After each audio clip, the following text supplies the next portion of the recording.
NEC Article 250.6 states that neutral circuit conductors are not to be used as intentional grounding conductors except as required by this NEC section.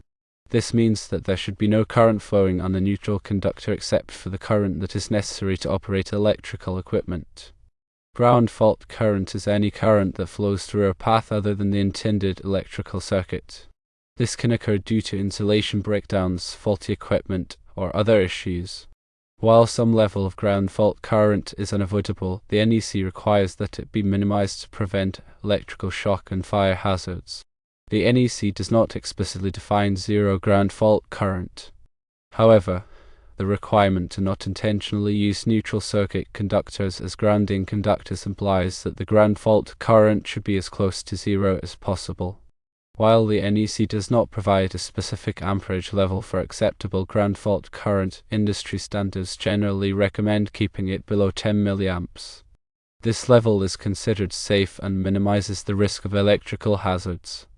To resolve the discrepancy between your understanding of the NEC and the interpretation of electrical inspectors and engineers, firstly, refer to NEC Article 250.6 can explain that it prohibits using neutral conductors as intentional grounding conductors.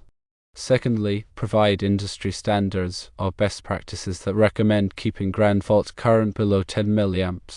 Thirdly, explain the potential hazards associated with excessive ground fault current, such as electrical shock, fire, and equipment damage. Fourthly, work with inspectors and engineers to develop a mutually acceptable amperage level for the ground fault program. The NEC requires that ground fault current be minimized to ensure electrical safety. While there is no specific definition of zero ground fault current, industry standards recommend keeping it below 10 mA. By following these guidelines and working collaboratively with inspectors and engineers, an effective ground fault program that meets the NEC requirements can be established. Think of the electrical system as a water system. The current or water should only flow within its intended path. Any leakage represents a fault or a waste. The goal is to minimize this leakage to ensure efficiency and safety. The grounding system is a critical safety component in electrical installations. It provides a low impedance path for fault currents to return to the source, facilitating the operation of overcurrent protective devices such as circuit breakers and fuses. This rapid clearing of faults minimizes the duration of dangerous voltage exposure and reduces the risk of electrical shock, fire, and equipment damage. Understanding the nuances of grounding and bonding is essential for electrical professionals to ensure the safety and reliability of electrical systems.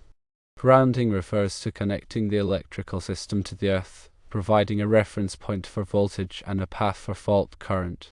Bonding involves connecting non-current carrying metal parts to create an electrically conductive path, ensuring that all exposed metal surfaces are at the same potential. The combination of grounding and bonding creates a robust safety net that protects against electrical hazards. Ground fault protection is a critical element in modern electrical systems, designed to detect and interrupt ground faults before they can cause significant damage or pose a safety risk. Ground fault circuit interrupters, or GFCIs, are commonly used in residential and commercial settings to protect individuals from electrical shock. These devices monitor the current balance between the hot and neutral conductors and trip when a ground fault is detected, typically at a threshold of 5 mA. Ground fault protection for equipment, or GFP, is used in industrial and commercial applications to protect equipment from damage due to ground faults. These systems typically have higher trip thresholds than GFCIs, but they are still effective in preventing equipment damage and reducing the risk of fire. Effective ground fault protection requires careful coordination of overcurrent protective devices and ground fault relays to ensure that faults are cleared quickly and safely. Regular testing and maintenance of ground fault protection systems are essential to verify their proper operation and ensure continued protection. The NEC provides detailed requirements for grounding and bonding in Article 250. This article covers a wide range of topics, including grounding electrode systems, equipment grounding conductors, bonding jumpers, and ground fault protection. Understanding and applying the requirements of Article 250 is essential for electrical professionals to ensure the safety and compliance of electrical installations. Some key aspects of Article 250 include the selection and installation of grounding electrodes, the sizing of grounding and bonding conductors, and the proper connection of equipment grounding conductors to the grounding electrode system.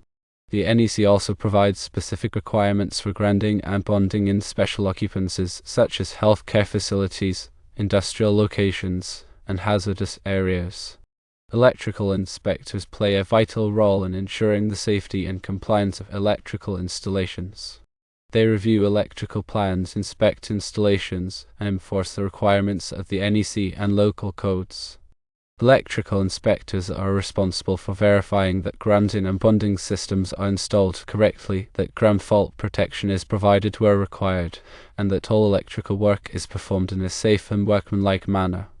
Effective communication and collaboration between electrical contractors, engineers, and inspectors are essential for ensuring the safety and reliability of electrical systems. Understanding the interpretation of electrical codes and standards can be complex, and it is important to stay up to date on the latest revisions and interpretations. Ongoing training and education are essential for electrical professionals to maintain their knowledge and skills and to ensure that they are able to apply the requirements of the NEC correctly. There are various resources available to assist electrical professionals in understanding and applying the NEC, including codebooks, handbooks, training courses, and online forums. Consulting with experienced electrical engineers and inspectors can also provide valuable guidance and support. Grounding electrode systems are a critical component of the overall grounding system, providing a connection to the earth that helps to stabilize voltage and provide a path for fault current. The NEC specifies the types of grounding electrodes that are permitted, including metal underground water pipes, metal building frames, concrete encased electrodes, and ground rings. The selection of the appropriate grounding electrode system depends on the specific site conditions and the requirements of the electrical system. The NEC also specifies the minimum size and installation requirements for grounding electrodes to ensure that they are effective in providing a low impedance path to ground. Equipment grounding conductors provide a path for fault current to return to the source, allowing overcurrent protective devices to operate and clear the fault. The NEC specifies the types of equipment grounding conductors that are permitted, including wire, cable, and metal raceways.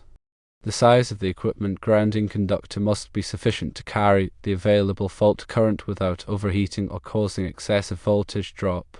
The NEC also provides specific requirements for the installation of equipment grounding conductors to ensure that they are properly connected and protected from damage.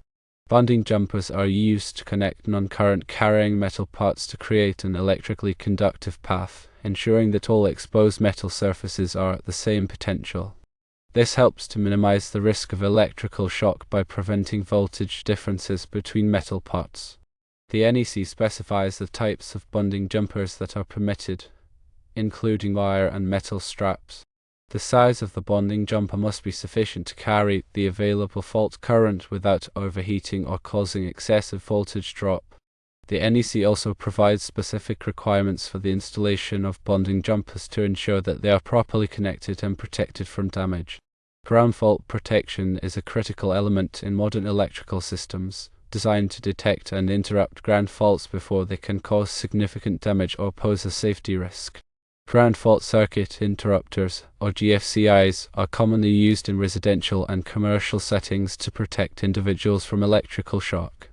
These devices monitor the current balance between the hot and neutral conductors and trip when a ground fault is detected, typically at a threshold of 5 mA.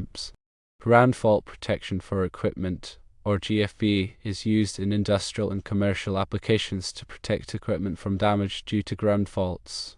These systems typically have higher trip thresholds than GFCIs, but they are still effective in preventing equipment damage and reducing the risk of fire. Effective ground fault protection requires careful coordination of overcurrent protective devices and ground fault relays to ensure that faults are cleared quickly and safely. Regular testing and maintenance of ground fault protection systems are essential to verify their proper operation and ensure continued protection.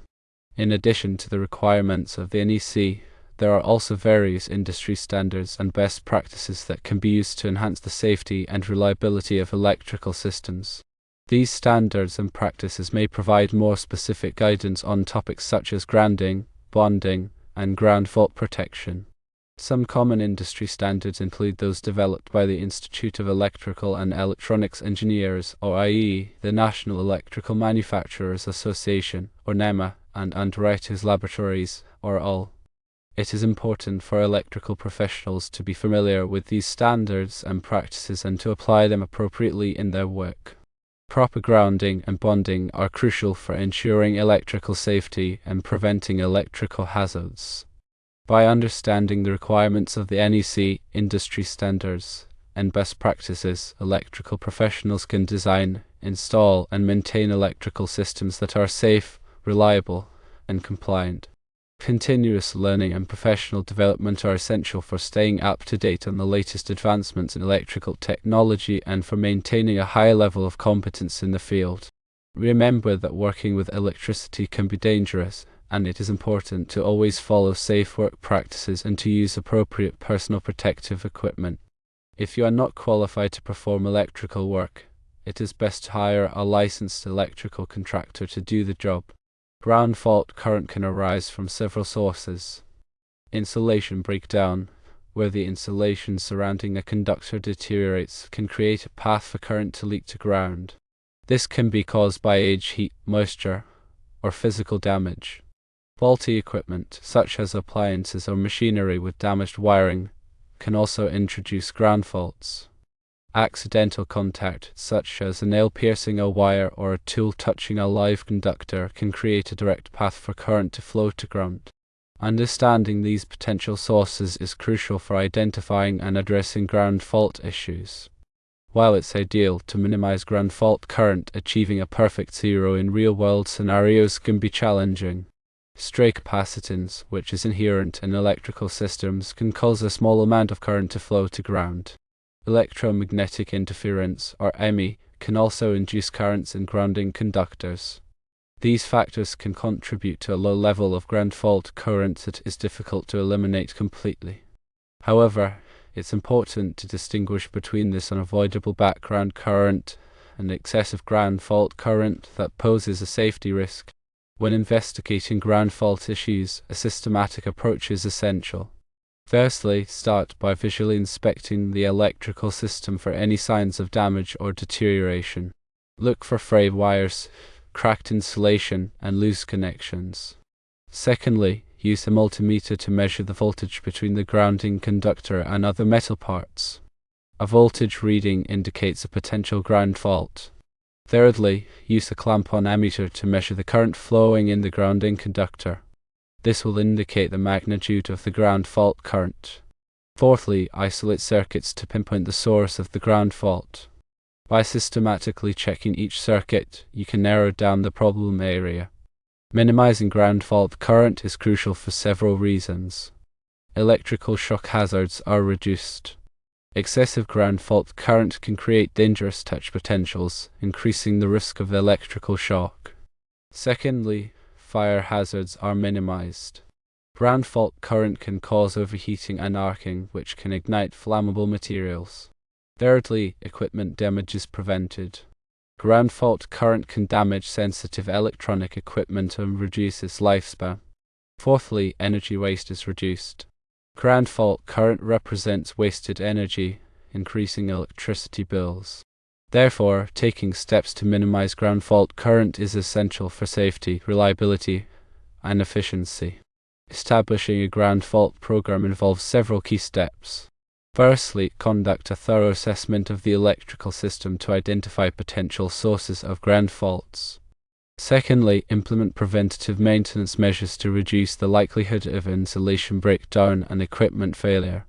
Thirdly, install ground fault protection devices, such as GFCIs and GFPE, to detect and interrupt ground faults quickly.